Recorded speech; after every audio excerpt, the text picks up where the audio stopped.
Merhaba arkadaşlar, örgü kanalıma hoş geldiniz. Kız bebeklerimiz için kolay model askılı bir elbise yaptım. Bugün bu elbise anlatımını sizlerle paylaşmak istiyorum. Ben bugün elbise anlatımını 1-2 yaş arası bir kız çocuk için yaptım arkadaşlar. Ama siz bu elbiseyi yeni doğan bebek için yapabilirsiniz. Her yaş kız çocuklarınız için yapabilirsiniz. Tek yapmanız gereken bu bel örgüsünü istediğiniz sayıda zincir ile başlamak. Yeni doğan bebek için yapacaksanız benim yaptığımdan 10-12 zincir eksik yaparsanız yeni doğan bebek için olacaktır arkadaşlar. 6-7 zincir eksik yaparsanız da 6 aylık bebek için olacaktır. Elbise yüksekliği de tercihinize göre istediğiniz gibi yapabilirsiniz. Ben bugün 1 yaş bebek için 25 santimetre yüksekliğinde etek örgüsü yaptım. Ama siz tercihinize göre bunu 1-2 sıra eksik veya 1-2 sıra fazla yapabilirsiniz. Anlaşıldığı üzere elbise örgüsüne bel örgüsünü yaparak başlıyoruz. Bu bir ters bir düz örgüleri yapıyoruz. Sonra bu model bölümünden oluşan etek bölümünü yapıyoruz. Son olarak da bu yaka örgüsünü yapıyoruz. Yakayı da arkadan askılar yaparak bakın buraya birleştiriyorum arkadaşlar. 2 askı yaptım. Askı uçlarına düğme diktim. Bu ön yakayı ile birleştiriyoruz.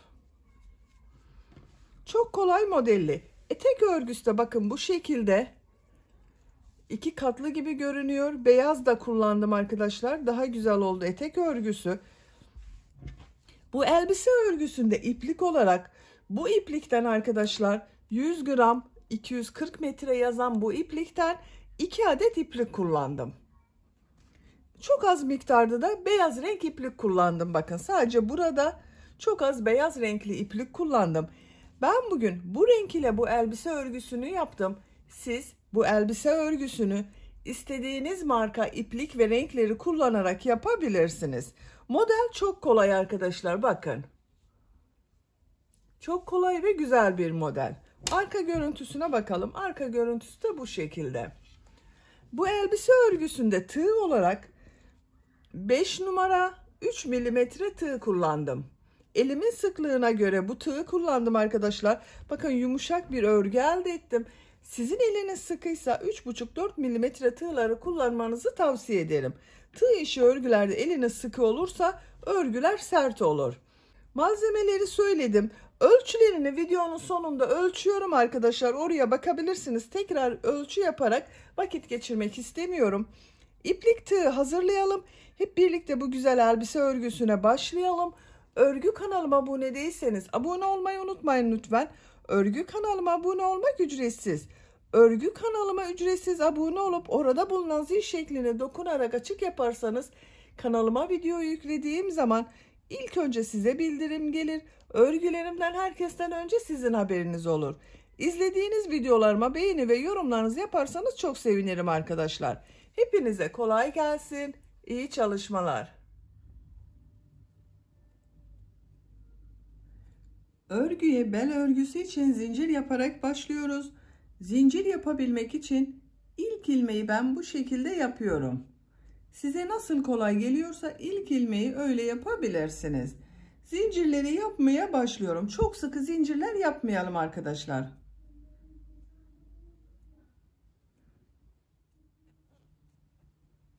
...90 zincir yaptım. Benim yapacağım ölçü için bu 90 zincir yeterli. Çok sıkı olmayan zincirler yaptım bakın arkadaşlar. Bu sırada bu zincirler üzerine trabzanlar yapacağız. Bu 90 zincirin kaç santimetre olduğunu ölçüyorum.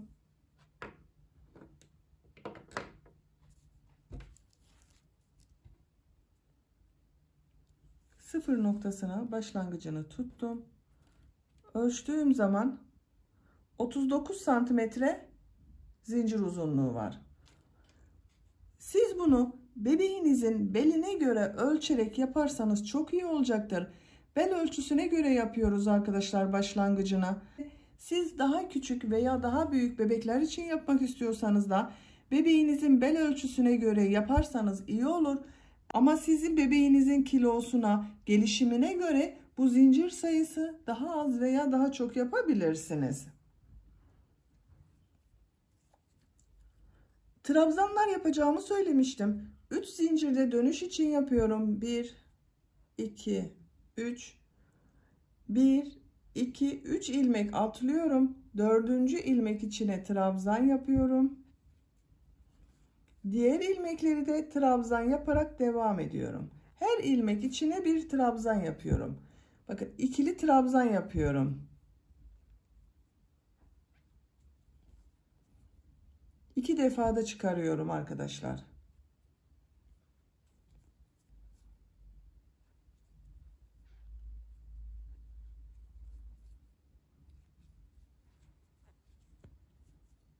Zincirler üzerine trabzanlar yaparak devam edelim. Zincirler üzerine trabzan yaparak sıra sonuna kadar tamamladım.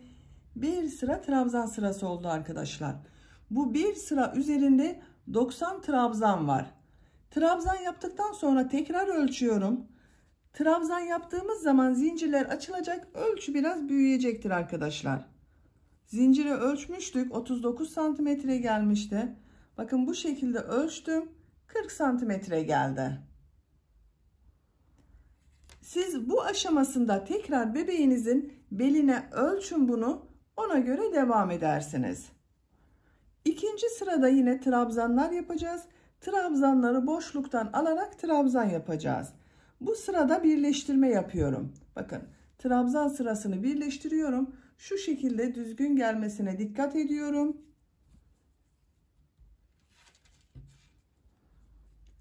Bu son ilmek ile burada yaptığım bir ilmek var. Tığ takıyorum. İlmek kaydırması yaparak sırayı birleştiriyorum. Bakın sırayı birleştirdik. 2 zincir yapıyorum. Bir düz bir ters boşluklardan alarak trabzan yapacağız bu sırada. İlk trabzanı bakın düz taraftan boşluktan alıyorum. Trabzan yapıyorum.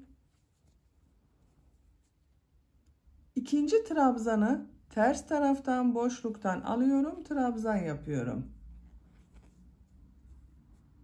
Düz taraftan boşluktan alıyorum. Trabzan yapıyorum.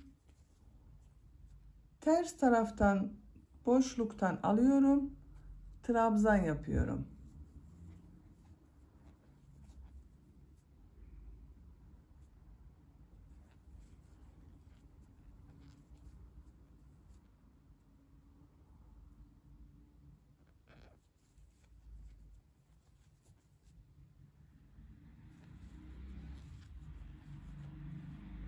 Bu şekilde sıra sonuna kadar devam edelim. Sıra sonuna kadar tamamladım. Son trabzanı düz taraftan boşluktan aldım, trabzan yaptım. 2 zincir yaparak yaptığım bu ilmeğe ilmek kaydırma yaparak birleştiriyorum. Bu 2 zincirde bakın ters tarafta görünen trabzan oldu arkadaşlar. 2 sırayı tamamladık. Bu sırada trabzanları bir düz bir ters boşluklardan alarak trabzan yaptım. Bu ilk yaptığım sırayı birleştiriyorum burada arkadaşlar. Bakın burada 3 ilmek atlayarak oluşturduğum bir trabzan vardı.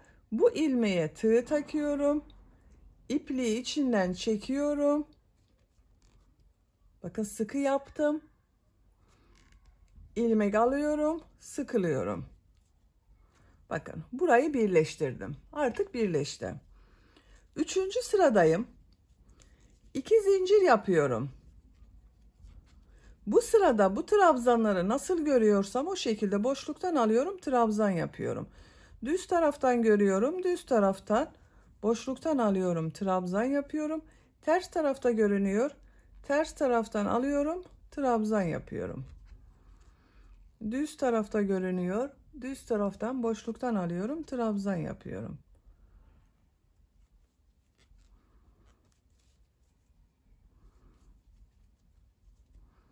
Bu şekilde sıra sonuna kadar devam edelim. İlmek kaydırma yapalım, birleştirelim. Bir sonraki sırada yine nasıl görüyorsan o şekilde boşluktan alalım, trabzan yapalım. Yapacak olduğunuz bebeğin, çocuğun büyüklüğüne göre bu sıra sayısı 4 sıra olabilir, 5 sıra olabilir, 6 sıra olabilir arkadaşlar. Bel örgüsünü tercihinize göre istediğiniz kadar sıra sayısını yaparak tamamlayalım. Bel örgüsünü 4 sıra olarak yaptım. Sıra sonunda ilmek kaydırma yaparak birleştirdim. 1, 2, 3, 4. Ölçüyorum.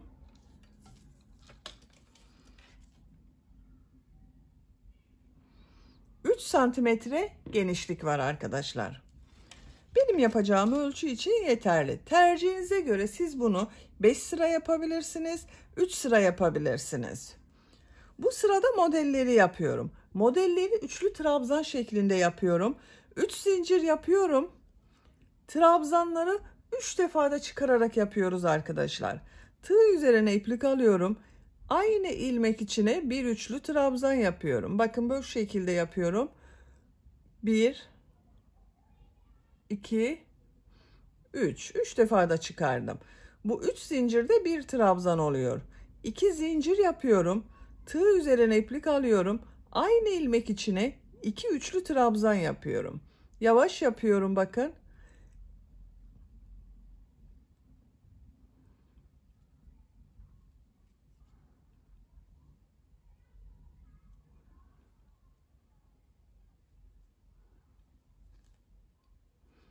Tığ üzerine iplik alıyorum. 2 ilmek atlıyorum.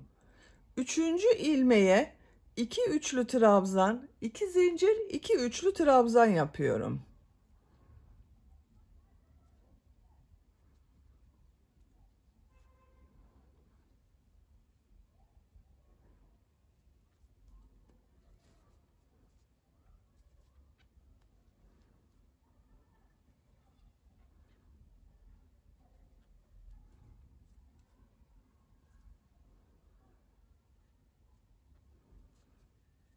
Tığ üzerine iplik alıyorum. Bir ilmek atlıyorum. Bakın burada 2 ilmek atladım. Bu model arasında bir ilmek atlıyorum arkadaşlar. İkinci ilmeğe 2 üçlü trabzan, 2 zincir, 2 üçlü trabzan yapıyorum.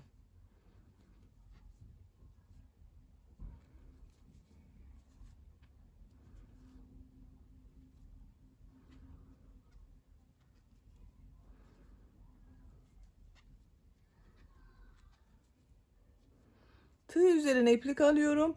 2 ilmek atlıyorum. Üçüncü ilmeğe 2 üçlü trabzan, 2 zincir, 2 üçlü trabzan yapıyorum.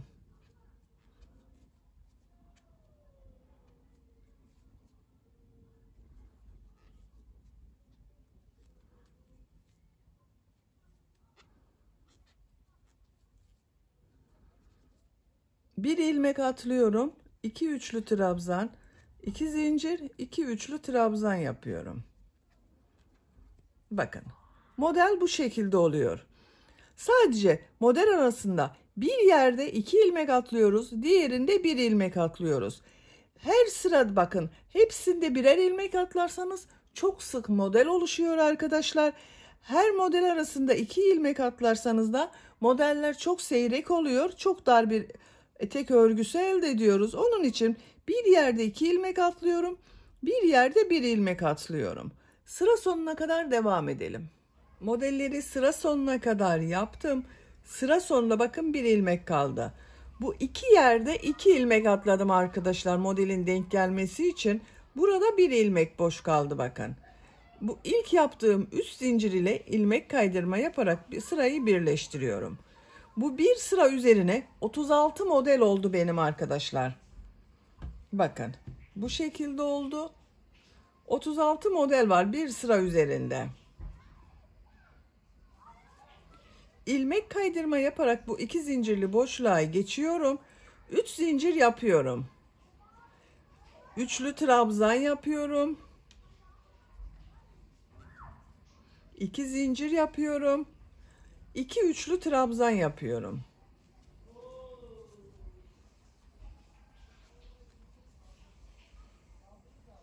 Diğer modele geçiyorum. 2 üçlü trabzan, 2 zincir, 2 üçlü trabzan yapıyorum. Model çok kolay. Bu şekilde oluyor arkadaşlar.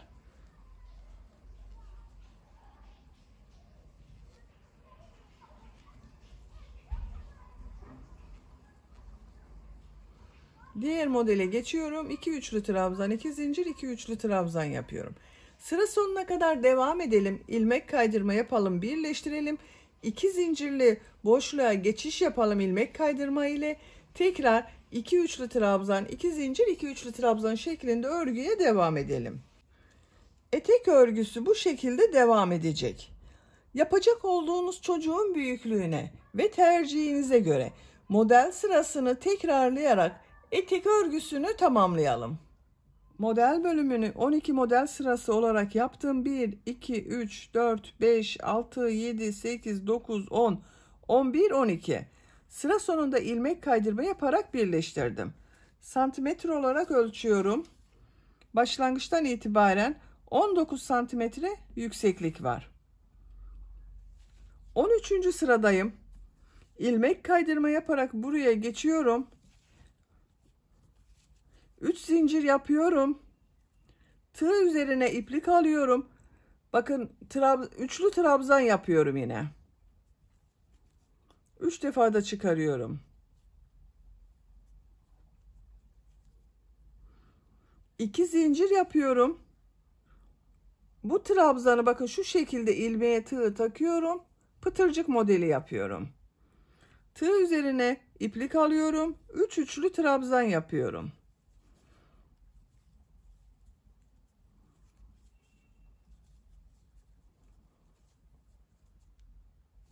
Tığ üzerine iplik alıyorum.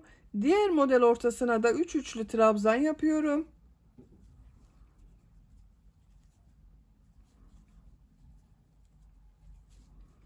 İki zincir yapıyorum. Tekrar gösteriyorum arkadaşlar pıtırcık modelini bakın. Bu en son yaptığım trabzanın şu ilmeğe tığ takıyorum. Pıtırcık modeli yapıyorum. 3 trabzan yapıyorum. Üçlü trabzan olarak yapıyorum.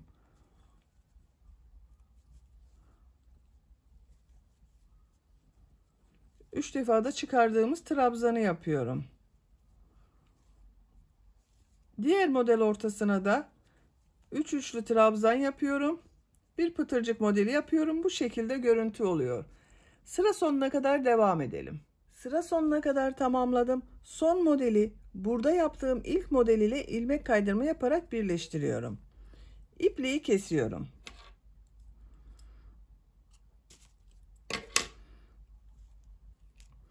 Bakın arkadaşlar, görüntü böyle oldu. Burada bitirmiyorum. Beyaz renkli iplik ile bu modelleri yapmaya devam ediyorum. Katlı etek görünümü yapacağız. Beyaz renkli iplik kullanıyorum. Siz istediğiniz renkleri kullanabilirsiniz. Bakın. Bu sırada bir alt sırada yaptığım modelin şu şekilde buralara yapacağız trabzanları arkadaşlar modeli. İpliği bağlıyorum. Buradan bir ilmek yapıyorum. 3 zincir yapıyorum. Tığ üzerine iplik alıyorum. 2 trabzan, 2 zincir, 2 trabzan model yapıyoruz. Bir trabzan yapıyorum, üçlü trabzan yapıyorum. 2 zincir yapıyorum. 2 üçlü trabzan yapıyorum.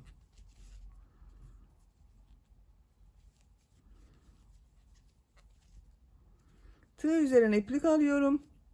Bakın şu şekilde gösteriyorum. Buraya yapıyoruz arkadaşlar modeli. 2 üçlü trabzan yapıyorum. 2 zincir yapıyorum. 2 üçlü trabzan yapıyorum.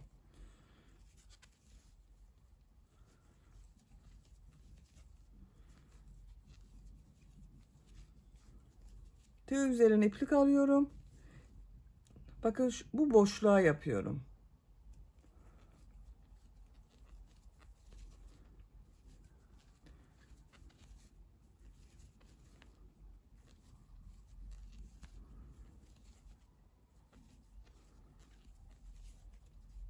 Bakın görüntü böyle. Burada yaptığımız modelin aynısı. Düz taraftan görüntüsü de böyle bakın. Katlı bölümünü yapıyoruz. Bu renk iplik arkadaşlar. Bakın burada bitti. İkinci yumak ipliğe başladım. Bu renk ipliğe. Modelleri yaparak sıra sonuna kadar devam edelim. Sıra sonuna kadar tamamladım. Son modeli ilk model ile ilmek kaydırma yaparak birleştiriyorum. İlmek kaydırma yaparak bu iki zincirli boşluğa geçiyorum. 3 zincir yapıyorum. Bir üçlü trabzan yapıyorum. 2 zincir yapıyorum. 2 üçlü trabzan yapıyorum.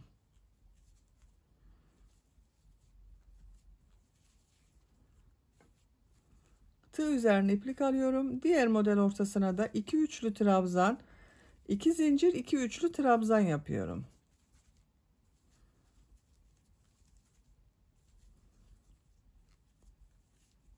Bakın. Birkaç sıra bu şekilde beyaz ile modelleri yapalım. Beyaz renk iplik ile modelleri 3 sıra yaptım arkadaşlar. 1, 2, 3. İlmek kaydırma yaparak sırayı birleştirdim. Bakın görüntü böyle oldu. 4. sırada bu renkli bölümün son sırasında yaptığım gibi pıtırcıklı modeli yapıyorum. Siz bunu 3 değil de 4 sırada yapabilirsiniz. Biraz daha uzun etek olsun istiyorsanız 4 sıra model yaptıktan sonra bu pıtırcıklı bölümü yapabilirsiniz. İlmek kaydırma yaparak bakın zincirli boşluğa geçiş yapıyorum. 3 zincir yapıyorum. Tığ üzerine iplik alıyorum. 2 trabzan yapıyorum. Üçlü trabzan olarak yapıyorum bakın. Bu 3 zincirle birlikte 3 trabzan oldu. 2 zincir yapıyorum. Pıtırcık yapıyorum. 3 trabzan yapıyorum.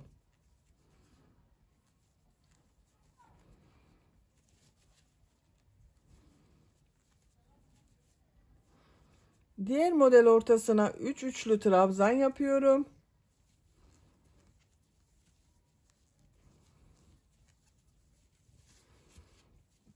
İki zincir yapıyorum.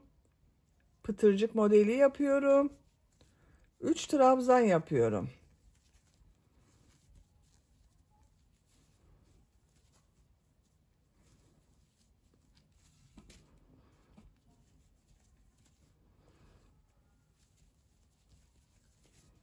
Bakın. Buranın aynısı oluyor arkadaşlar. Sıra sonuna kadar devam edelim. Sıra sonuna kadar yaptım. Son modeli bu ilk model ile ilmek kaydırma yaparak birleştiriyorum. İpliği kesiyorum. Ben ipliği kestim. İlmek içinden çekiyorum. Bakın bitirdim arkadaşlar. Bu şekilde oldu. Çok güzel oldu. Bakın.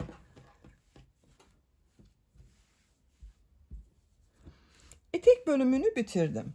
Şimdi bu ön bölüme yaka çalışması yapacağız. Elbise yapacağız arkadaşlar. Ben işaretleri yaptım. Nasıl yaptığımı gösteriyorum.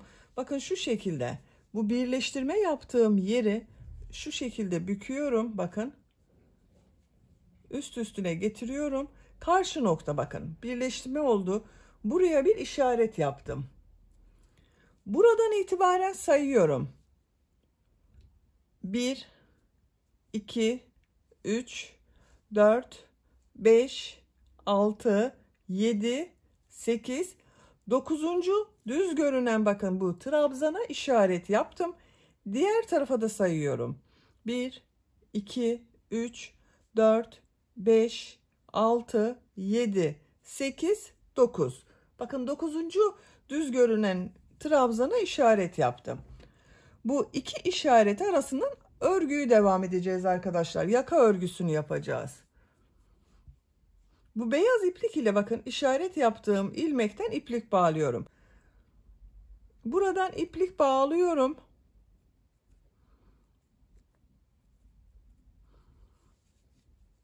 Bu trabzanı bakın boşluğa takıyorum. İşaret yaptığım trabzana buradan bir ilmek yapıyorum. 3 zincir yapıyorum. Tığ üzerine iplik alıyorum. İlk 7 trabzanı nasıl görüyorsam o şekilde boşluktan alıyorum, trabzan yapıyorum. Bu 3 zincir yaptığım bir trabzan. Ters taraftan boşluktan alıyorum, trabzan yapıyorum. Düz tarafta boşluktan alıyorum, trabzan yapıyorum.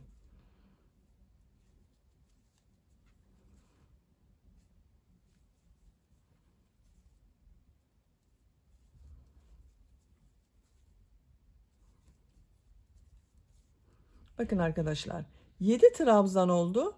Bu 7 trabzan boşluktan alarak devam edeceğiz.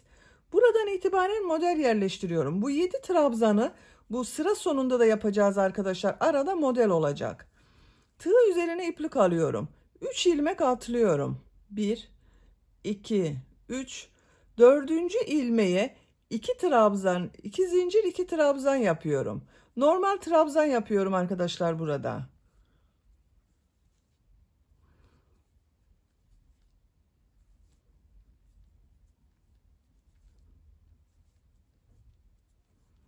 İki trabzan, iki zincir, iki trabzan yaptım. Tığ üzerine iplik alıyorum. 3 ilmek atlıyorum. Dördüncü ilmeğe 2 trabzan, 2 zincir, 2 trabzan yapıyorum.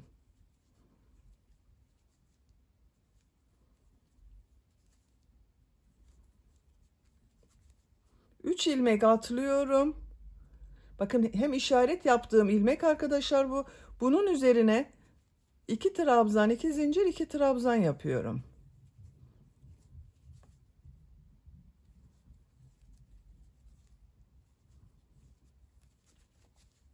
Üç ilmek atlıyorum.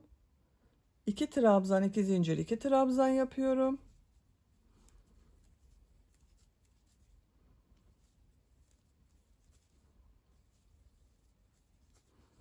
Üç ilmek atlıyorum.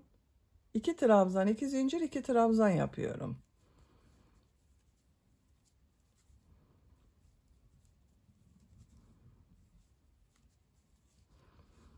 Bir, 2, 3, 4, 5 model yaptım. Burada yine burada yaptığım gibi 7 trabzanı boşluktan alarak trabzan yapıyorum. Tığ üzerine iplik alıyorum. 1, 2, 3 ilmek atlıyorum. Dördüncü ilmeği boşluktan alıyorum. Trabzan yapıyorum. Bakın 1, 2, 3, 4, 5, 6, 7 trabzan. Ters taraftan boşluktan alıyorum. Trabzan yapıyorum. Düz taraftan boşluktan alıyorum. Trabzan yapıyorum.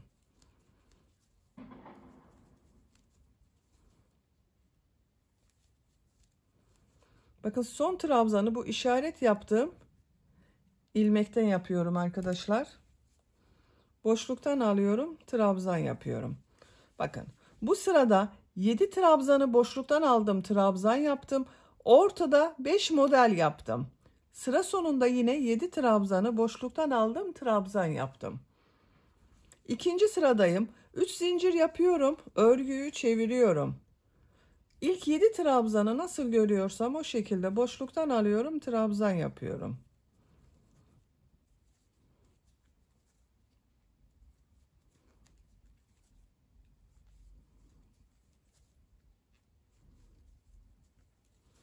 Yedi trabzanı bir düz bir ters boşluktan aldım, trabzan yaptım. Tığ üzerine iplik alıyorum. Model ortasında 2 zincir yaptım. Bunun üzerine 2 trabzan, 2 zincir, 2 trabzan yapıyorum.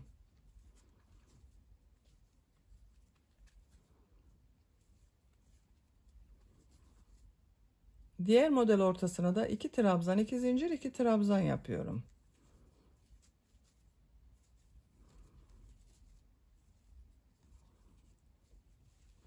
Bakın bu şekilde arkadaşlar. Sıra sonuna kadar devam edelim. Sıra sonunda bu 7 trabzanı nasıl görüyorsan o şekilde boşluktan alıp trabzan yapacağız. Sıra sonuna kadar yaptım. Sıra sonunda bakın 7 trabzanı nasıl görüyorsam o şekilde boşluktan aldım, trabzan yaptım. Sıra başında olduğu gibi. 3 zincir yapıyorum. Örgüyü çeviriyorum. İlk 7 trabzanı nasıl görüyorsam o şekilde boşluktan alıyorum, trabzan yapıyorum.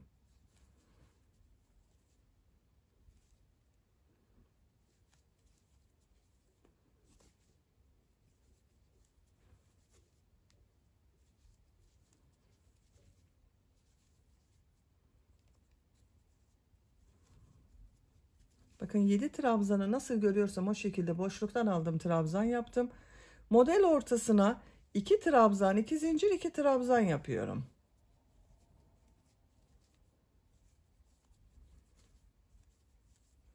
Diğer modele başlıyorum. 2 trabzan, 2 zincir, 2 trabzan yapıyorum. Yaka örgüsü bu modelle devam edecek arkadaşlar. Yapacak olduğunuz tercihe ve bebeğinizin büyüklüğüne göre bu model sırasını 8 sıra yapabilirsiniz, 9 sıra yapabilirsiniz, 10 sıra yapabilirsiniz veya daha büyük çocuklar için yapıyorsanız 11-12 sıra yapabilirsiniz. Yakanın örgüsüne devam edelim. Yaka örgüsünü 10 model sırası olarak yaptım. 1, 2, 3, 4, 5, 6, 7, 8, 9, 10. Kenarlarda bakın 7 trabzanı nasıl görüyorsam o şekilde boşluktan aldım, trabzan yaptım. Santimetre olarak ölçüyorum. Genişliğini ölçüyorum. 16 santimetre. Yüksekliğini ölçüyorum. 10 santimetre. Bu benim için yeterli. Siz isterseniz bir sıra önceden bitirebilirsiniz arkadaşlar. Bu sırada bakın bir düz bir ters yaptığımız örgüleri model üzerinde de devam edeceğiz. 3 zincir yapıyorum. Örgüyü çeviriyorum. İlk 7 trabzanı nasıl görüyorsam o şekilde boşluktan alıyorum, trabzan yapıyorum.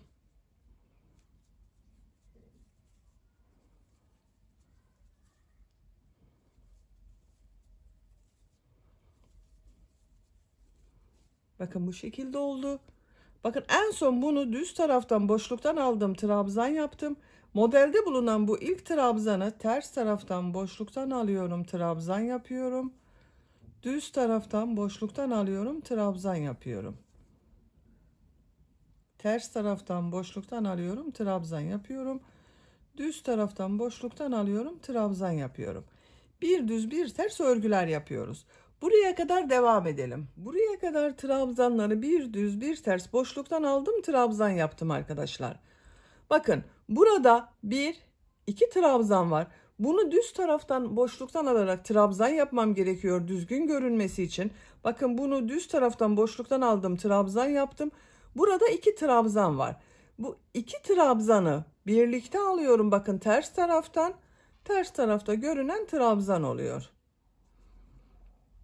Düz tarafta görüyorum, düz tarafta görünen trabzanı yapıyorum.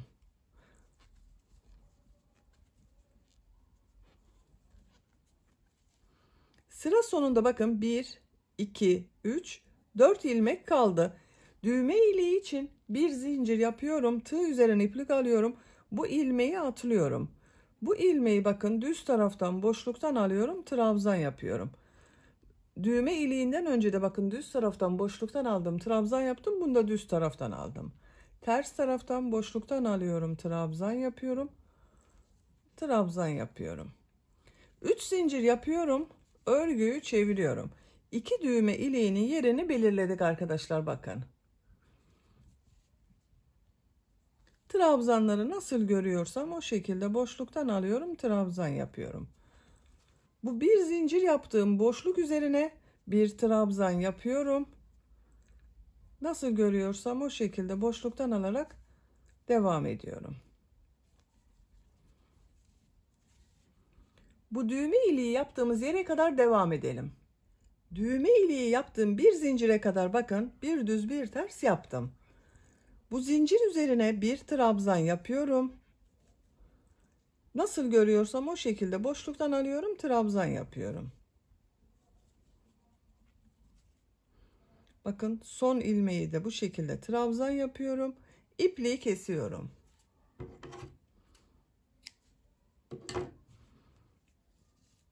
Yaka örgüsünü bitirdim arkadaşlar. Bakın bu şekilde oldu. 2 düğme iliği yaptık. Bakın buraya bir buraya bir buraya. Görüntüsü böyle oldu. Şimdi askılarını yapalım. Askıları yapacağız. Arka bölüme bu düğme ilikleriyle birleştireceğiz. Arka ortaya işaret yapıyorum. Bakın bu birleştirme yaptığım ilmeğe işaret yapıyorum.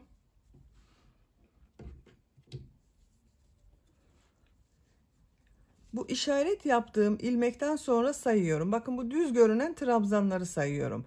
1, 2, 3. Dördüncü olandan iplik bağlıyorum.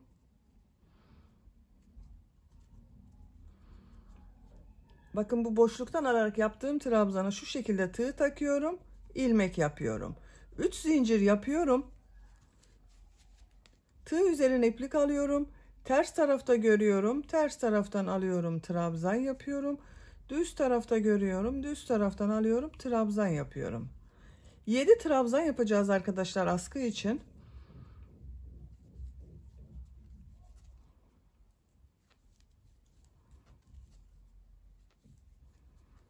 Bakın.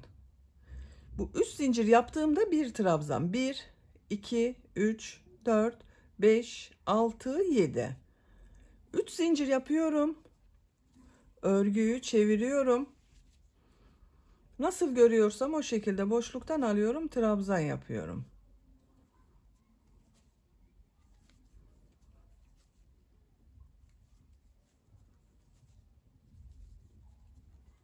Bakın sıra sonunda 3 zincir yaptığım boşluğa trabzan yapıyorum. Yine 7 trabzan var. 3 zincir yapıyorum. Örgüyü çeviriyorum. Nasıl görüyorsam o şekilde boşluktan alarak trabzan yapıyorum.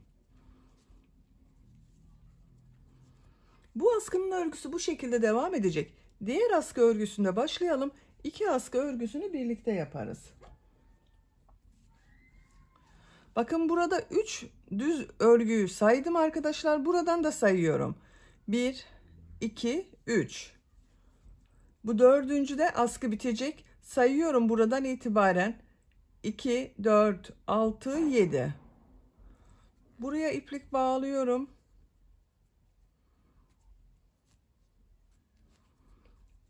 Bakın bu düz olandan boşluktan alıyorum. Trabzan yapıyorum. Bakın burada sayıyorum arkadaşlar. 1, 2, 3, 4, 5, 6, 7. 7 düz görünen trabzan var. Bunun bu dördünü bakın boşluktan alarak trabzan yapacağız. 3'ü boş kalacak. 3 zincir yapıyorum. Bakın bu 3 zincir bir trabzan oluyor. Ters tarafta görüyorum. Ters taraftan alıyorum. Trabzan yapıyorum. Düz tarafta görüyorum. Düz taraftan boşluktan alıyorum. Trabzan yapıyorum.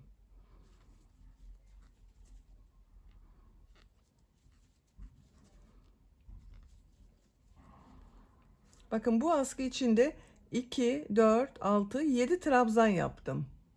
3 zincir yapıyorum. Örgüyü çeviriyorum. Nasıl görüyorsam o şekilde boşluktan alarak trabzan yapıyorum.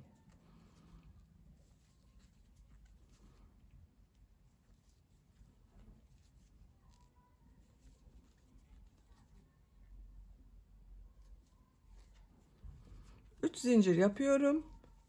Örgüyü çeviriyorum. Boşluktan alarak trabzanlar yapıyorum. Her iki askının örgüsünü tamamlayalım. Askıların örgüsünü tamamladım arkadaşlar. Askı ucuna da bakın düğmelerini diktim. Kaç sıra yaptığımı sayıyorum. 1, 2, 3, 4, 5, 6, 7, 8, 9, 10, 11, 12, 13, 14, 15, 16, 17, 18, 19, 20, 21, 22, 23, 24, 25, 26, 27, 28, 29, 30, 31, 32, 33, 34 sıra yaptım. Santimetre olarak ölçüyorum. Askıyı başladığım yerden bitmiş olarak 32 santimetre yükseklik var. Benim iplik kalınlığına, elimin sıklığına göre 32 santimetre için bu kadar askı yaptım arkadaşlar. Siz yapacak olduğunuz çocuğun büyüklüğüne göre daha az veya daha çok sıra yapmanız gerekebilir. Böylece bakın örgüsünü tamamlamış oldum. Düğmesini de şu şekilde takıyorum. Düz takabilirsiniz veya çapraz takabilirsiniz. Bakın. Şu şekilde çapraz takabilirsiniz tercihinize göre.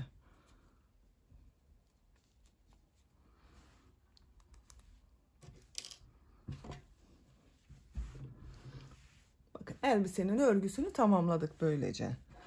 Arka görüntüsü de bu şekilde. Çok güzel oldu arkadaşlar. Bitmiş olarak size ölçülerini söylüyorum. Bel örgüsünün buradan genişlik ölçüyorum. 24 santimetre. Yüksekliğini ölçüyorum. Etek yüksekliğini ölçüyorum. 25 santimetre. Bu yakadan itibaren ölçüyorum arkadaşlar. 36 santimetre. Benim yapacağım ölçü için bu yeterli. Ben bugün 1-2 yaş arası çocuk için yaptım bu etek örgüsünü arkadaşlar. Elbise örgüsünü. Beni dinlediğiniz ve izlediğiniz için hepinize çok teşekkür ederim. Örgü kanalıma abone değilseniz abone olmayı unutmayın lütfen. Örgü kanalıma abone olmak ücretsiz. Örgü kanalıma ücretsiz abone olup orada bulunan zil şeklini dokunarak açık yaparsanız kanalıma video yüklediğim zaman ilk önce size bildirim gelir. Örgülerimden herkesten önce sizin haberiniz olur. İzlediğiniz videolarıma beğeni ve yorumlarınızı yaparsanız çok sevinirim arkadaşlar. Sizlerle yeni örgülerde görüşmek dileğiyle. Hoşça kalın, sevgiyle kalın.